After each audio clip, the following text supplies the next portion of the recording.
Hello and welcome everyone. First of all, a very happy Independence Day to all. My name is Irfan and today we have one of the most beautiful and famous celebrity who is an actress, producer and entrepreneur. She has been crowned several beauty queen titles. She is also multilingual having worked across four continents including Hollywood and Bollywood. She is truly international, having traveled extensively around the world to over 60 countries and lived in Dubai, Paris, India, Sydney, and currently in Los Angeles, California. But from heart, she's very much Indian. She has her own YouTube channel in the name of Preity Experience, and she takes interviews of famous personalities. So please welcome Preity Upala. Welcome, Preity. Namaste, Irfan. Thank you so much for that lovely introduction, and thank you so much for inviting me on your amazing platform. It's truly a pleasure to be here, and also I want to take this opportunity to wish you and all your amazing audience a happy Independence Day.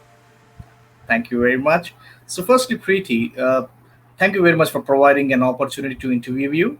And to start with, tell me about your experience of your journey. You being so multi-talented, how was your journey started from actress to being into a YouTuber and this experience?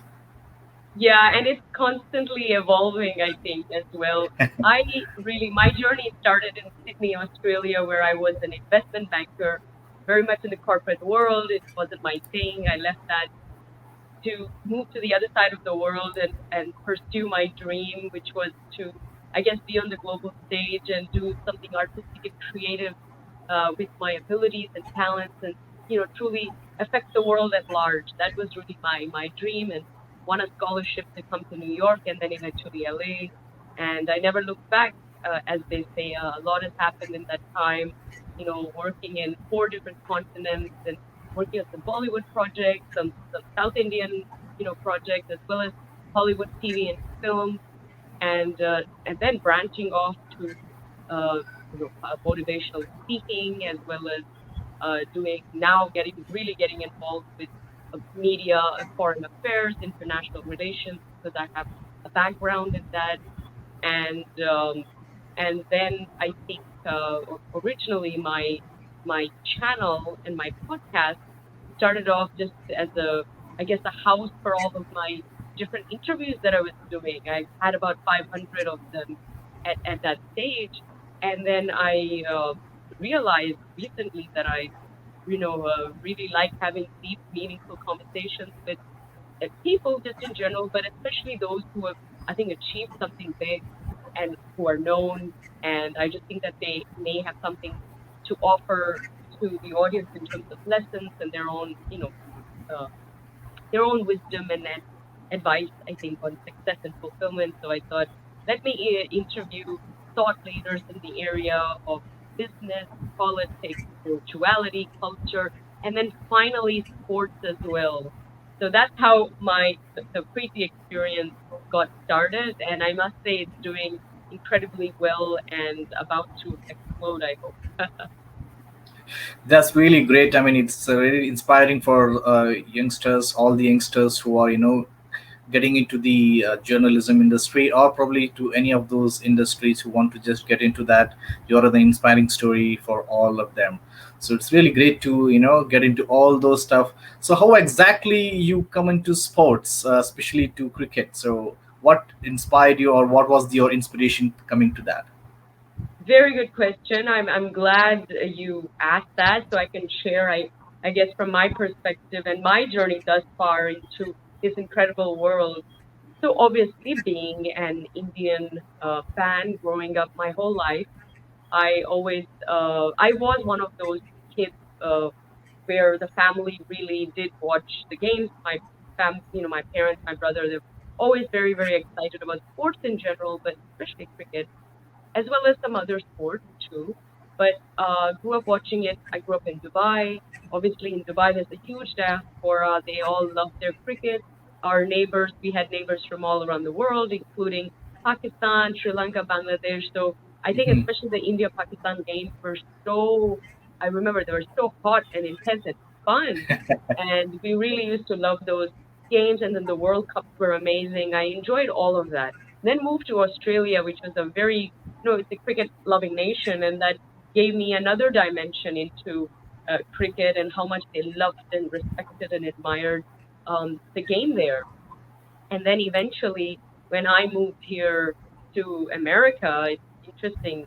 Yes, the diaspora watches the IPL and, of course, keeps track of the Indian team, but Americans as such don't, you know, the native, I guess, the real locals don't really play or watch cricket. However, America is still the second largest cricket market in the world because it has a huge population. And, so that was interesting.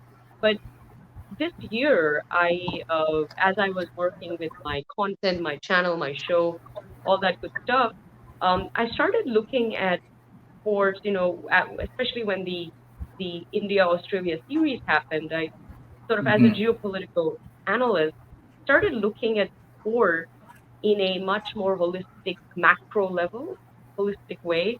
And I realized that these can't be divorced. Politics and sports cannot be divorced, especially for in a country like India, they cannot. Then I looked at cricket and I said, cricket is phenomenal because you can see the story here over the last few decades, what has happened. And now today, look, India dominates the sport. 80% of the revenue in cricket globally comes from one country, which happens to be India.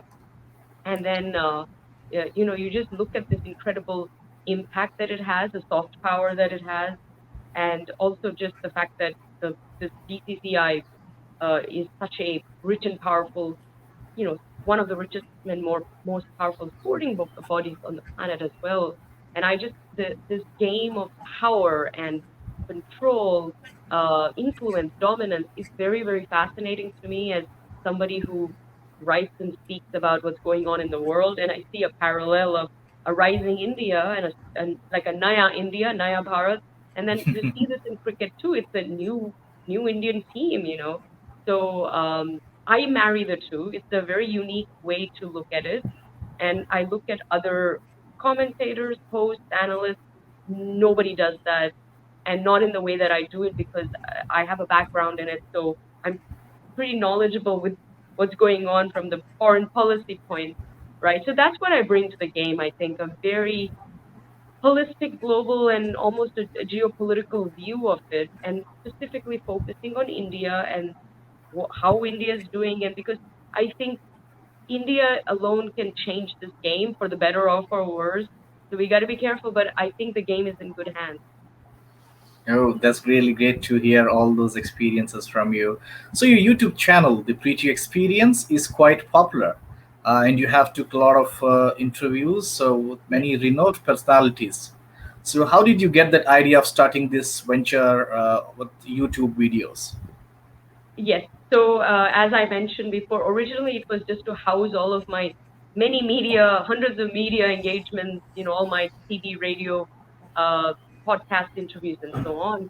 But maybe about a year ago or so, I started realizing, look, I'm more than just I guess, somebody in the public eye, a actor, a celebrity who gets interviewed a lot, and I've done a lot of red carpet interviews and things like that here in Hollywood. But hey, I'm also someone who likes to. I'm very curious, and I like to ask, especially people who very successful people or very famous people, sort of how they have done things because there's something to learn for everyone. So that was really the basis. And I realized these conversations will be so helpful for my audience. But it's just fascinating. I think it's also a little bit different. Too many people do things like they do live shows and they do all this post and pre-game analysis in sports, and Hmm. then they'll do that for other political things too. And I'm not interested in any of that. I wanted to really look at like the human element of how people got where they got and where they are. So that's how I guess that's what inspired me. And then business, politics, yes, that's a given. Culture, spirituality, absolutely. But then cricket, I mean, sports was added, and within sports, it's several sports that I enjoy and happen to watch. So, but I think cricket is unique in the sense that you have so many incredible people out there that you could call, right? And I'm starting to get to know several of them, and I've got a long list of very well-known people who are about to appear on the show. So I'm very, very thrilled. Great, great to see that. So, three best interviews you have took, and who are those personalities, so that audience can go ahead and watch those interviews once again. Well, there's many coming. There are several up already. I mean, one of the most, possibly the most famous sports journalist in India, Mr. Vijay Lokapaliji. He's quite Yes, incredible. I had the great privilege of interviewing him. LS, the very famous Leggy, who is now a world famous commentator. What a incredible body of, I mean, what a knowledgeable person about uh, absolutely. cricket he is. He's been a, all of these people, they end up becoming friends too. So it's always good. Had the great pleasure of interviewing, a player from Sierra Leone, and I realized that my platform is also good for the voiceless. So whether in cricket or in some other areas, but I think sports is a good example of that, where there are so many players who are not famous, or they're too young, or they could do with some exposure, I think. And I think I'd like to speak to young domestic up and coming talent as well as the biggest names as well. I think the dichotomy of that is very interesting. So there's that African player, there'll be some other international players, and my one of my latest interviews is actually the youngest chess grandmaster in the world. He's Oh, 12 years old and he is a world champion in the game of chess. And guess what? He happens to be Indian. So it was a pleasure to interview him. that's And, was great. those are the inspiring stories, I think. They certainly touched me. I'm sure so many people would be, inspired Absolutely. by him. And he was such a sweetheart anyway to interview. That's Abhimanyu Mishra. So, stay tuned for that episode. But there's so many coming up, so I'm very, very excited. Absolutely. So I will request all my audience to just go ahead and watch those videos. Anyways, I will be sharing you across in the description. So go ahead and watch those videos as well.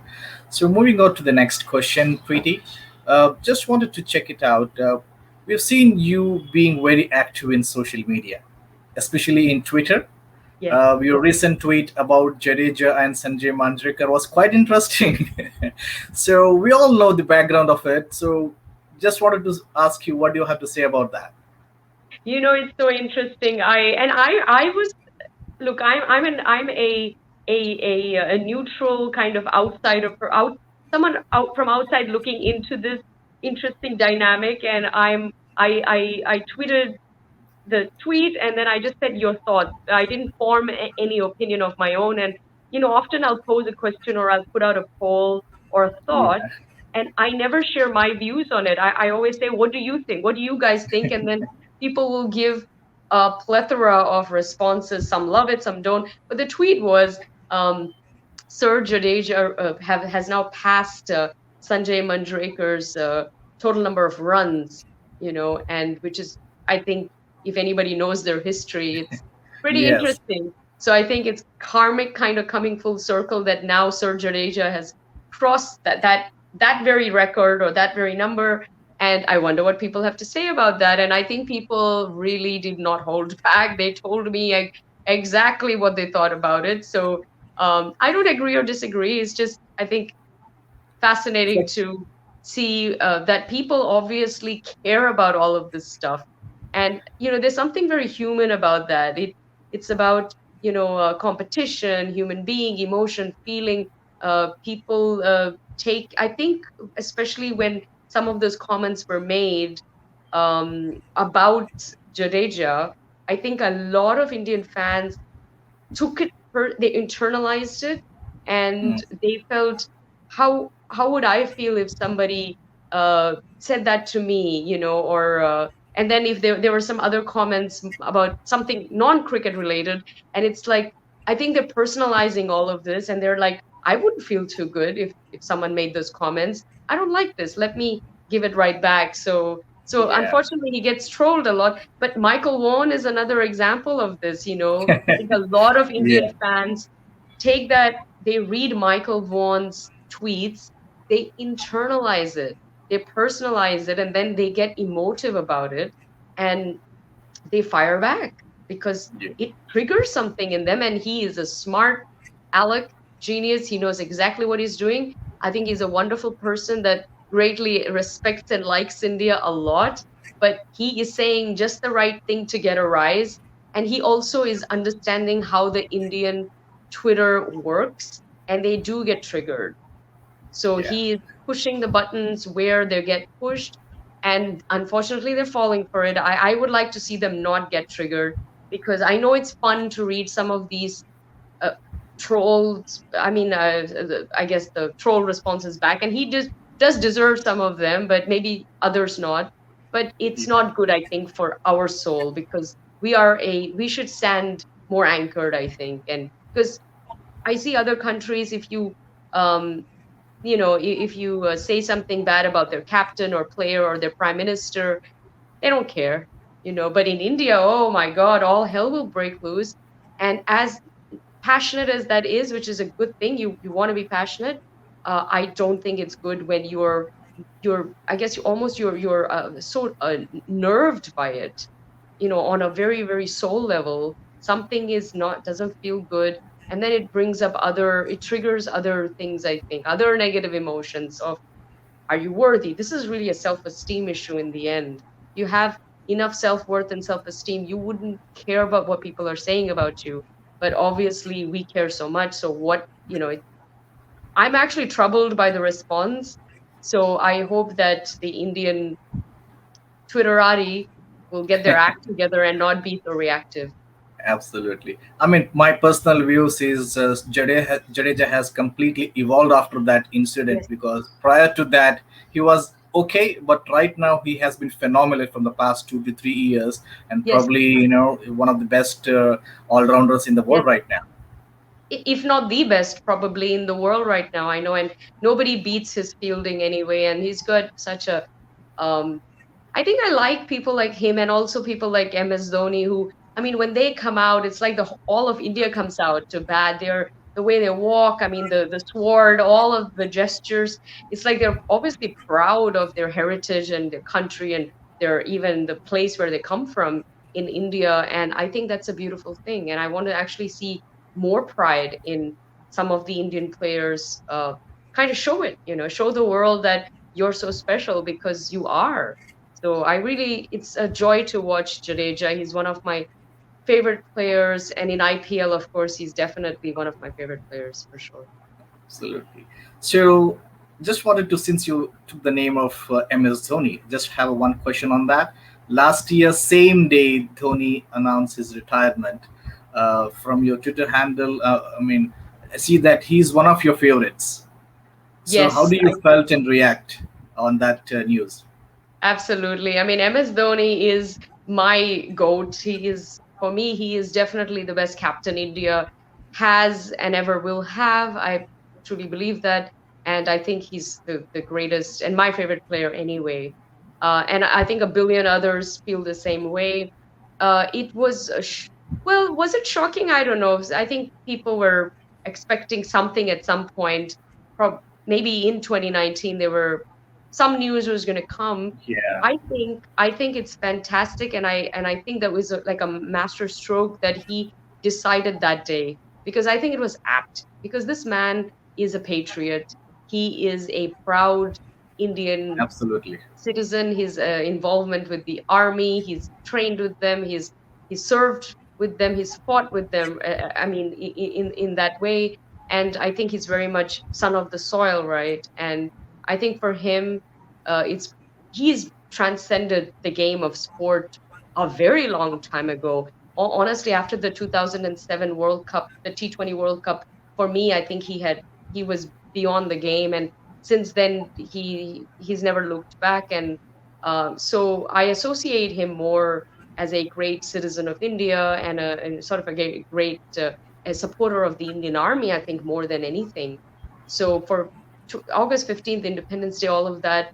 And somebody like a Dhoni retiring is a perfect, I think, match. And I Absolutely. think he was wise to do that. And I think everybody was emotional anyway because of Independence Day, and I think the whole nation kind of wept. But it's beautiful because forever now, anytime we think about August 15th, Independence Day, we also think about MSD Absolutely. retirement, and it's also perfect, you know. So I think Yes. good on him. That's great. That's great. So, what do you think about the chances of India in the current India versus England series? Any prediction? Wow, it's funny. Michael Vaughan had made a prediction that India would win 3-1, and probably a lot of people thought he was being delusional, maybe. Now you look back and you think, wow, he was actually he realized how weak this English team is, and how I guess how much they will struggle without any of their key players. However, I think most people underestimated how important Joe Root is and will be. So my thoughts, I think the first test we should have won. The rain Absolutely. ruined that for Yeah. us, which is a shame because with the situation that we have right now, we wish we had won that instead of drawn it. So that was that. This test, honestly, we had a chance to win it. We bottled it up, kind of. Now a draw is a good result. At the beginning of this series, I said a draw is a good result, and a draw should be the default. You know, if this series ends in a draw, it's a moral victory for India, all things considered. But I just think that they are the better team on paper and on the ground. Uh, this is a fantastic Indian team and a very, very weak England side that we may not see such a weak side again. I think they're gradually declining, but this is the weakest. Other than Root and Bairstow, honestly, there's nobody. And of Absolutely. course, Yeah. a couple of their bowlers, I mean, Anderson to be specific, but I don't know the second test how it's going to go. And then we have three more tests. I mean, look, be positive and optimistic. You could still win. You need a win, I think. It's not going to be a whitewash on either end. It's going to be tight, maybe 2-1 either way. 2-1 India would be a great result. But let's see what happens. Okay. So, any personal favorites in Indian cricket team currently right now after MS Dhoni was retired in the current Indian team? Yes, well, I can only speak for IPL because that look, IPL is ultimately a domestic Indian tournament, right? Yeah. So I obviously support CSK, and I have a lot of favorites in CSK. I mean, Jadeja is definitely one of my favorites. I think he's going to do very well. I love Deepak Chahar. I think what a gem he is. I think both the Chahar brothers are incredible find for India. They will go on to do very well. I love Rishabh Pant. I think he's the future of India, and he's the future captain for sure. And then I'm very much enjoying KL Rahul's performance. I think he is. I don't know where he could go with his form and his career, but I think he's doing splendidly. So there's a lot of young upcoming, some fantastic bowlers as well. We have so many. I think our problem is who do you pick? I love Sky. I mean, Sundar. All these people are phenomenal, and they're young and they're hungry and they have a great attitude, and I think that they're going to do very well.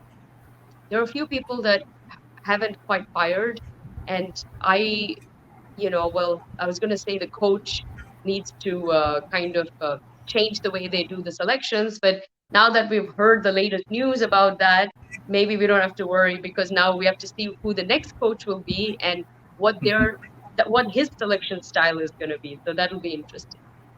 Yeah, since you took the topic of coaches, just wanted to ask you about the recently concluded Sri Lanka series. We had Dravid as the head coach, and currently we have Ravi Shastri as head coach. And you know that his stint will be expired after the T20 World Cup next year. So, do you think Rahul Dravid going to be the best Indian coach after the Ravi Shastri stint? Yeah. So unfortunately, Ravi Shastri, whether he would like to or not. I believe it's really, well, I think the excuse is the age limit, but I think there are some serious concerns and reservations as well. But anyway, he is not going to be contesting to come back, so that's done. Yes, Rahul Dravid, I think, will be excellent. I think he's so attached to the under 19 side, though. I don't know Yeah, if he actually wants to pull away from that. Coaching under 19 is very different to coaching absolutely. a veteran team, So I don't know. Um, I think to coach a side, you need a specific sort of get a set of skills. And there are some other takers as well. I'm not sure if Anil Kumble will be putting his hand up. I don't think he has the Yeah, best chemistry with the captain, so that won't work. But I don't know if Saurav wants to step down from BCCI. Would he be a good coach? I don't know.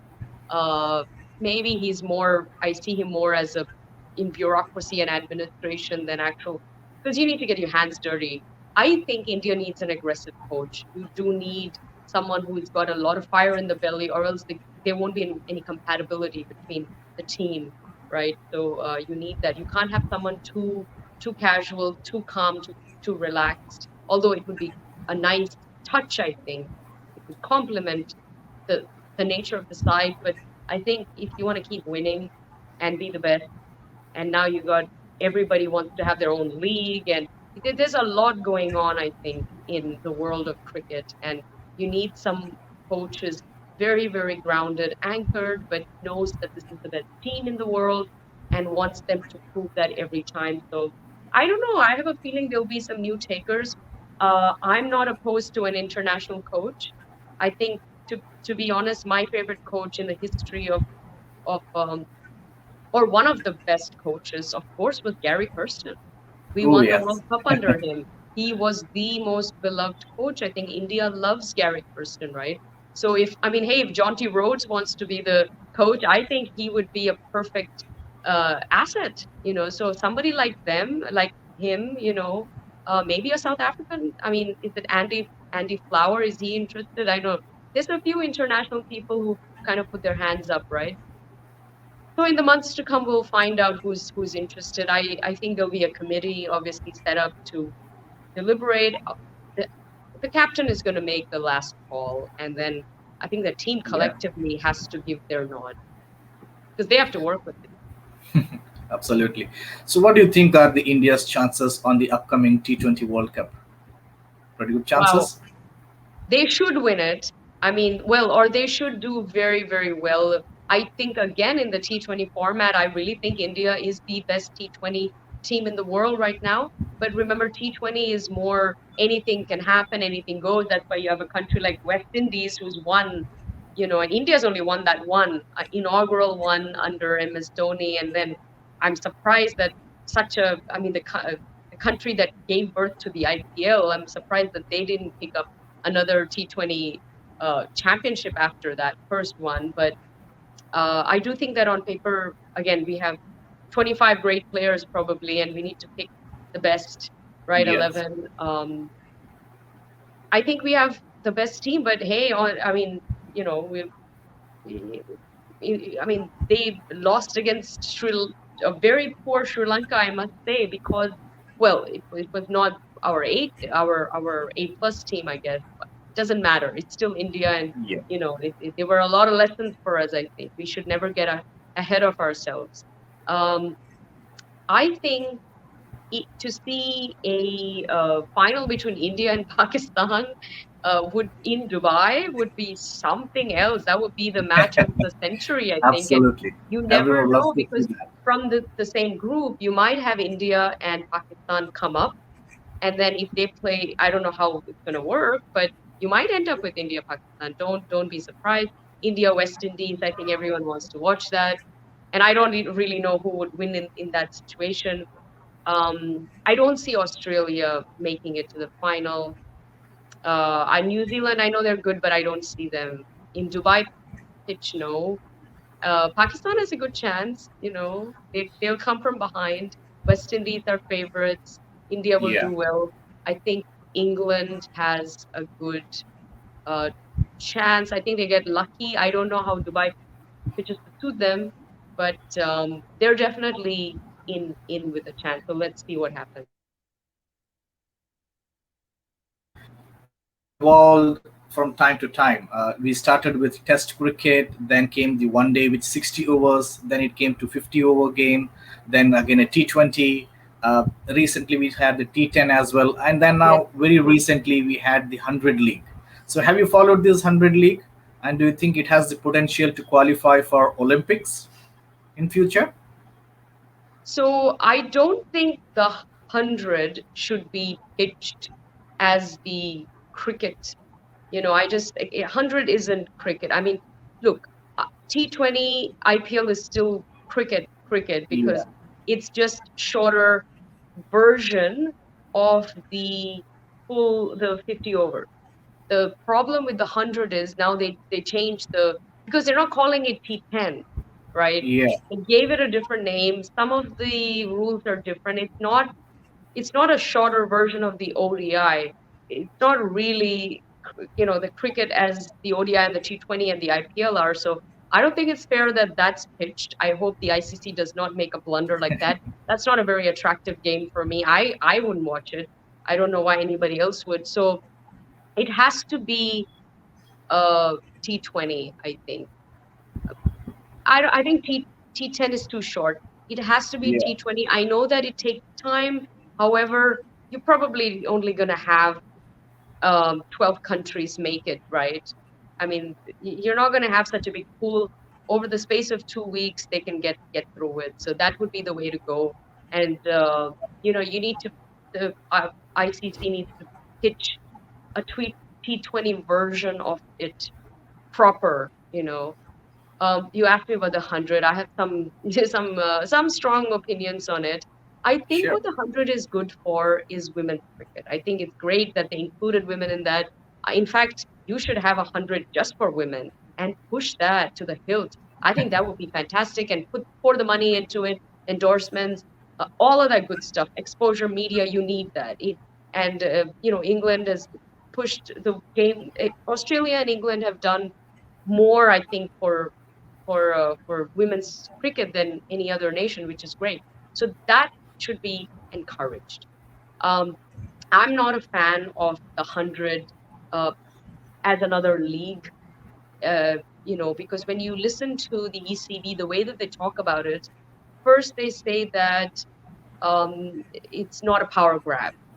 And then they follow that immediately with, oh, but England should really have more control of the international game. So they want power, but they're saying it's not a power grab. So I think they're contradicting themselves. I think they are competing with the IPL, but they don't want to say that. And it's a very poor Absolutely. attempt to compete with the IPL. So I think they've changed everything and they hope that it'll be a big success. I'm not so sure who's watching it, who's, the way that they've coordinated the TV rights and all of that is not the way that IPL is done anyway. So 10 years from now, are we going to see the 100? Is it going to be the biggest tournament on the planet? Absolutely not. I don't see that Yeah, happening. I'd be surprised if it's around for another year. There'll be other leagues. There'll be other leagues all around the world. And there may even be another format in India itself. So we'll see. absolutely. Okay, so just wanted to come back to the recently news which Unmukh Chand has retired from Indian domestic and has joined US cricket. So your views on it? This is so interesting that you mentioned Unmukt. I recently had a conversation with him on social Oh, media. We that's great. connected with each other. Now he knows who I am and so on. I'm trying to interview him on my show, which will be Oh, that's amazing. great. So living in America now, for the first time, we're seeing uh, Cricket USA make a resurgence. Because that there was a Cricket USA that got banned because of Yeah, nefarious activities, right? So now there is no official Cricket USA, but we have minor league cricket that has started, that's happening right now. And now suddenly you're having ex-players, old players from around the world come to America and represent these American cities. It's phenomenal. And I think Unmukt, and when I speak to him, have to ask him about his experience. Uh, how was he treated? Did he feel that they couldn't do all that they could to promote and help him? Obviously, things didn't work out, and he's still young. He still has a lot of Yeah, potential. he's too young. And he was at one point he was they thought he was going to be the next big thing. So what happened Absolutely. there? And I think it's great that he signed this contract. If he's going to make, that's a big move to leave everything behind in India and come all the way to America, play minor league cricket, which is just making kind of its growth here, But I'm excited that I'm here to speak to these people, find out what's going on, kind of keep an eye on that, and also see what's up with Cricket USA. Who is the official body, and somebody should set one up, Correct. and politics behind that. I think that's very fascinating. Absolutely love to see USC cricket do well and compete with different countries as well. Hmm. So that's one sport I think they have lacked where they should be dominating it. So Hmm. my last question to you, Preeti, what are your future plans right now? So what next? Wow, so many things. I'm developing a show for Hollywood studios.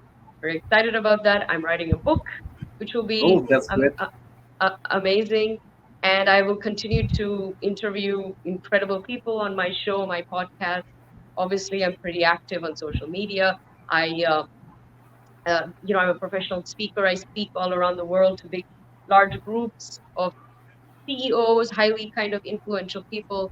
But we've been doing a lot of virtual meetings, talks of late. But now I think we're getting back to real in-person conferences and stuff like that. So look forward to that. But I'm a brand ambassador as well, and I think there'll be new collaborations, new brands coming in with me.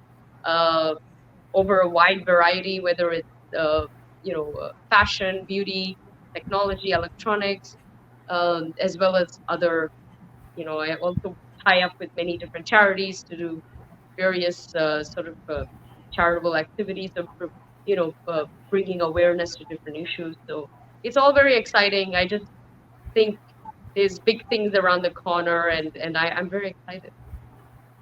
That's really good. Great to know about that, Preeti, and really, wish you all the best for all your future endeavors. And definitely, it is an inspiring story for all the youngsters who are watching this interview, and definitely they'll be learning a lot of things from you. So you are an inspiration for everyone. So thank you very much for coming to our channel and giving us this opportunity to interview you. And once again, I wish you all the best.